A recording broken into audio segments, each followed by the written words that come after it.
Mahanadi serial நாளைக்கான புறமால பார்த்தீங்கன்னா கங்காவுக்கு வளகாப்புக்கான எல்லா ஏற்பாடுமே பண்ணிடுறாங்க. ஃபங்க்ஷனும் ஆரம்பிச்சுறாங்க. அப்போ எல்லாருமே வந்துடுறாங்க. அப்போ எல்லாருமே கங்கா கிட்ட குமரன் எங்கன்னு சொல்லிட்டு கேட்குறாங்க. ஒரு பக்கம் கங்காவும் ஆசையாக கிளம்பி ரெடியாக இருக்கிறாங்க. ஆனால் குமரன் வராததுனால அதை நினச்சி பயங்கரமாக டென்ஷன் ஆயிடுறாங்க. ஃபங்க்ஷனுக்கு வந்தவங்க எல்லாரும் நல்ல நேரமே முடிய போது இன்னும் நீங்கள் வளகாப்பு ஆரம்பிக்கலான்னு சொல்லிட்டு கேள்வி கேட்குறாங்க. கங்காவும் வேற வழி இல்லாமல் ஸ்டேஜில் ஏறிடுறாங்க. அப்போ கங்கா கழுத்தில் மாலை போடுறதுக்கு கரெக்ட் டைமில் குமரன் வந்துடுறாங்க. குமரன் வந்ததை பார்த்ததுமே கங்கா பயங்கரமாக டென்ஷனாக இருக்கிறாங்க. குமரன் கையில் மாலையை கொடுத்து கங்கா கழுத்தில் போட சொல்கிறாங்க. கங்கா கோபத்தில் அவங்க போட்டிருந்த மாலையை தூக்கி விசிறி எறிகிறாங்க. அது மட்டும் இல்லாமல் குமரன் மனசு கஷ்டப்படுற மாதிரி பயங்கரமாக பேசுகிறாங்க. உங்களை நம்பி இந்த குழந்தைய பெற்றுக்க போகிற நினைச்சாலே எனக்கு ரொம்ப அவமானமாக இருக்குது, எனக்கு வாழ்க்கையில் நம்பிக்கை இல்லைன்னு சொல்லிட்டு குமரனை ரொம்பவே தாழ்வுபடுத்தி பேசுகிறாங்க. இதெல்லாம் பார்த்துட்டு குமரன் எதுவுமே பேச முடியாமல் என்னை மன்னிச்சிருக்காங்க, நீ ஆசைப்பட்ட மாதிரி உனக்கு எல்லாமே செய்யணுங்கிறதுக்காக தான் இதெல்லாம் பண்ணேன்னு சொல்லிட்டு அவங்க வாங்கிட்டு வந்த ஒட்டியானத்தை எடுத்து காமிக்கிறாங்க.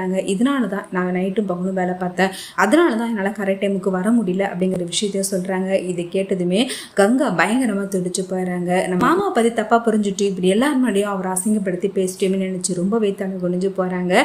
குமரன் கங்கா பேசுறதை நினச்சி ரொம்பவே வருத்தப்படுறாங்க. அடுத்து விஜய் நவீனும் கங்கா கிட்ட சொல்லி புரிய வைக்கிறாங்க. குமரன் உங்களுக்காக எவ்வளோ தூரம் கஷ்டப்பட்டாங்கிற விஷயத்தையும் சொல்கிறாங்க.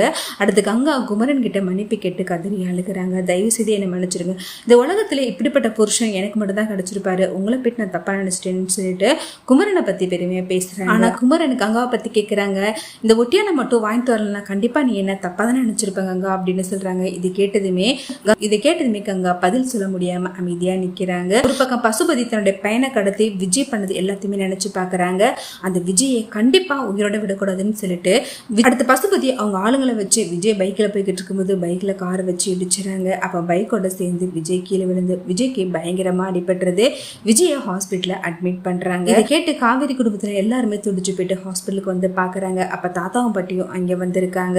விஜய் இருக்கிற நிலைமை பார்த்துட்டு இப்போ புரியுதா நான் எதுக்காக பயந்தேன்ட்டு, நான் பயந்தது எல்லாமே நடந்துருச்சு, இப்போ உனக்கு சந்தோஷமா, இதுக்கு தானே நீங்களாம் ஆசைப்பட்டீங்கன்னு சொல்லிட்டு காவேரி மனசு கஷ்டப்படுற மாதிரி பேசுகிறாங்க.